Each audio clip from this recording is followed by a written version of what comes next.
Hello everybody and welcome back to Dr. Ghost Games. Today we are going to be back in HMS Warspite, Tier 5, British Premium Battleship, and we're going to be joined by a division mate, none other than Ian B. He's going to be an HMS Exeter, and we're going to be going around just absolutely having a fun time. So, yeah, it's going to be a good game, and I hope you all do enjoy it. Now, with all that being said, let's talk a little bit about Warspite and what this thing's all about in-game, and yeah. And this ship is quite special because, well, if you actually read in a little bit on the history, this is the most decorated British warship in the Royal Navy history. And this is quite a special special ship, not just in game, but in real life, of course, as well.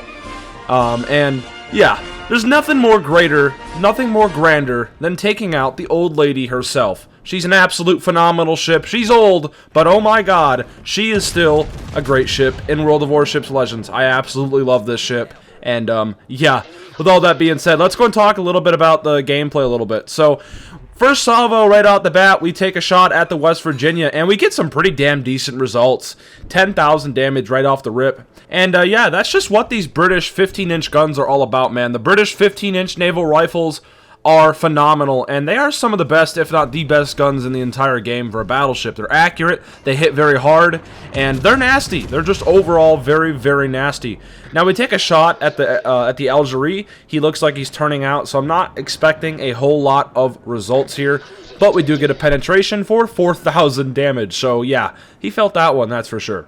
Now we are coming around the island here, and West Virginia is sitting bowing. He's getting absolutely just burnt down to a crisp right now, and he has some torpedoes inbound, so he's got a lot of things to worry about, not to mention he's already lost half of his health. And look at the accuracy there, pretty damn good. Warspite, man, just smacking people.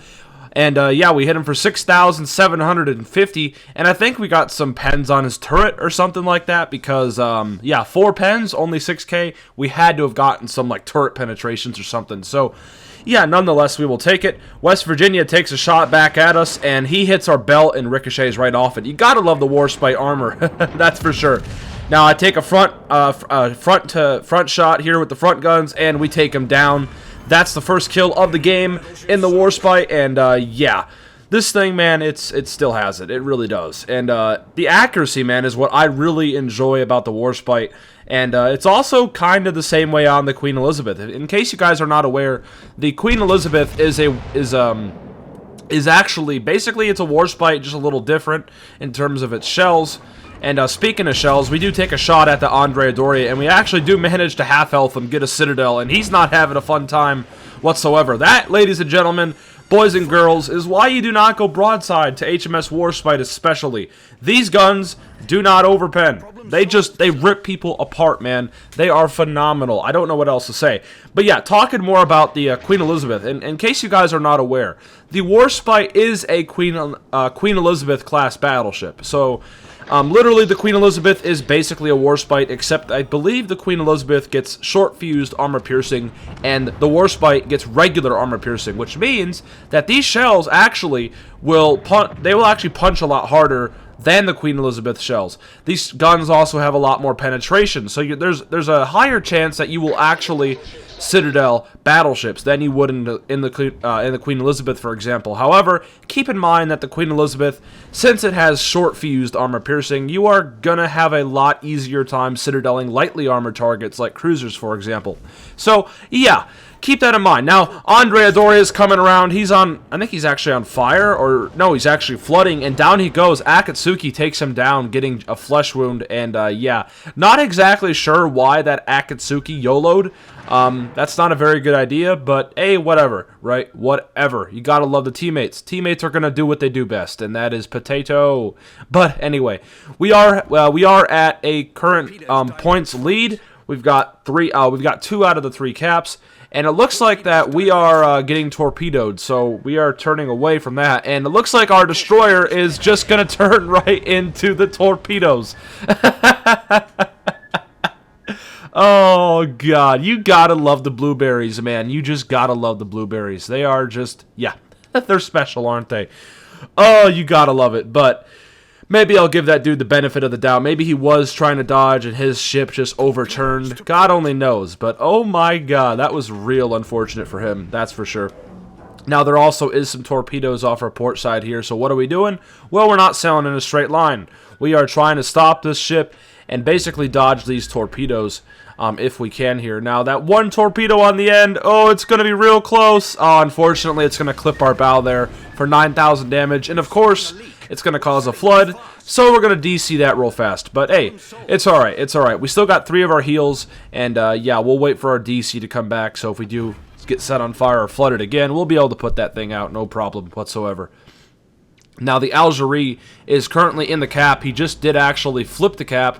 Actually, I don't think he's in the cap. I think he's just sitting on the edge of the island there, which is the right play. If he comes out, he's going to die. There's no ifs, ands, or buts about it. You come out in front of Warspite, you're taking a risk, good sir. And I think he knows that, so he's not making it easy. He's sitting behind that island, lobbing over at ships across the map and what have you. And he's playing well, so shout out to that Algerie. But Ian is not having it. Ian's charging around that island, and he's going to do some things, hopefully, to that Algerie. Now, it looks like we are taking some more torpedoes from that Akatsuki, but don't you worry.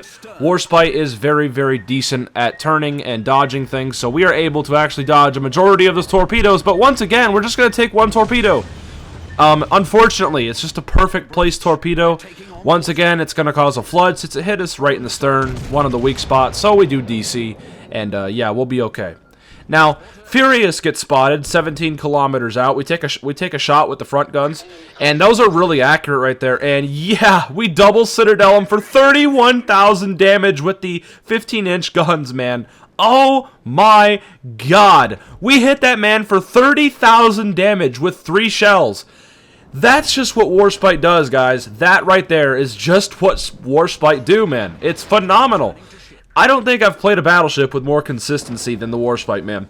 And yeah, it's just one of those ships. It really is. Now, Nuremberg is charging straight into the Alpha cap, and I'm not going to have it. You are in my cap. And there's one of 2 things that's going to happen here. You're either going to die or I'm going to die. You ain't going to come out of here without me doing something about it. So what we're doing here is we're taking a torpedo once again, but luckily it does not cause a flood. So there you go. It might hit us a little bit on the belt there, so that decreased our flooding chance, but there you go. And yeah, we've so far taken 3 torpedoes. We're not having a good time. Now, speaking of taking torpedoes, Ian right now is, yeah, he got very lucky because those torpedoes, as I'm sure you guys just saw, they ran out of steam right when they were about to impact. So Ian had a sudden, yeah, brown pants moment there, that's for sure. But he's okay, and he's going to be able to just sit there and just help us out still with doing damage to that enemy battleship that's coming in and what have you. And, of course, he's actually shooting at the Nuremberg. Unfortunately, his guns do fall short, so he doesn't get any decent results there. But our guns are going to make home, don't you worry. We get 2 penetrations right there. We got our front guns ready to go as well. We take a shot, and Nuremberg, it's about time you die. And that's a Citadel, or should I say a Pitadel. Down goes the Nuremberg, and that right there, ladies and gentlemen, is our 2nd kill. And yeah, just like that, we're up to 112,000 damage. And look at the torpedo B action right here. Yes, sir. Yes, sir. Oh, you gotta love it. You got to freaking love it. And yeah, now what I'm doing here is I'm trying to get Ian to come over into the cap here, into Alpha. There is a destroyer in there, so he's like, yeah, I'll get right on that. And he is going right in there. Shout out to Ian, man. What a great player, and it's good to have him in the division, that's for sure.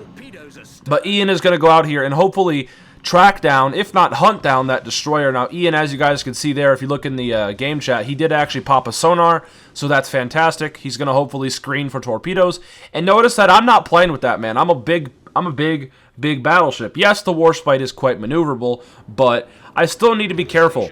So what I'm doing instead is I'm going for Bravo, okay? The other battleship on the other side of the map is currently going for Charlie. I did actually ping the Charlie cap, hoping that that battleship will listen and actually go into Charlie. And it looks like he is actually listening, and he's heading into Charlie. So right now, we are currently in the points lead. And if we want to maintain that points lead, we need to keep these caps. So what we're doing here is we're not playing around with that Akatsuki, and we're coming over into Bravo. So there you go. You guys got to really pay attention to the points and pay attention to the caps especially. And you guys got to, you know, decide on what you're going to do. Depending on what's happening with the points and what's happening with the caps. I think that's very important, having some sort of awareness with that. And yeah, that can definitely be a deciding factor in what you do in your games. That's for sure.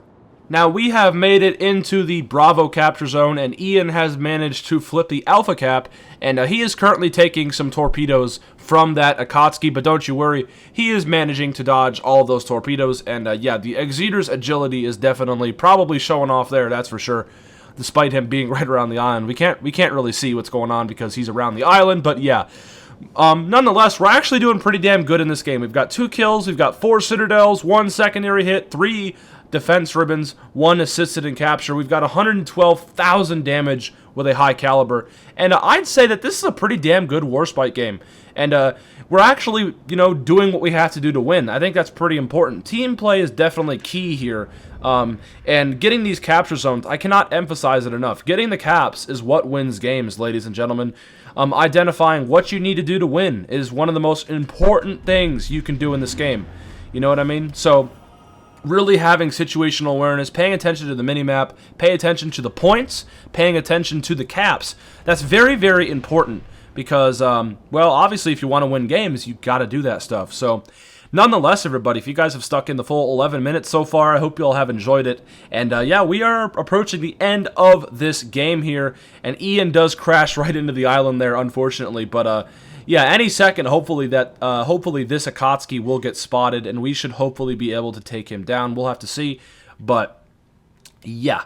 So this is actually a pretty dangerous position to be in because currently the destroyer is in the cap, so that's something to be aware of. But the more important thing is me and Ian are currently pretty close to each other, so this Akatsuki could easily get a freaking double strike if he does manage to land all torpedoes. That would be really unfortunate. However, he gets spotted at 5 kilometers.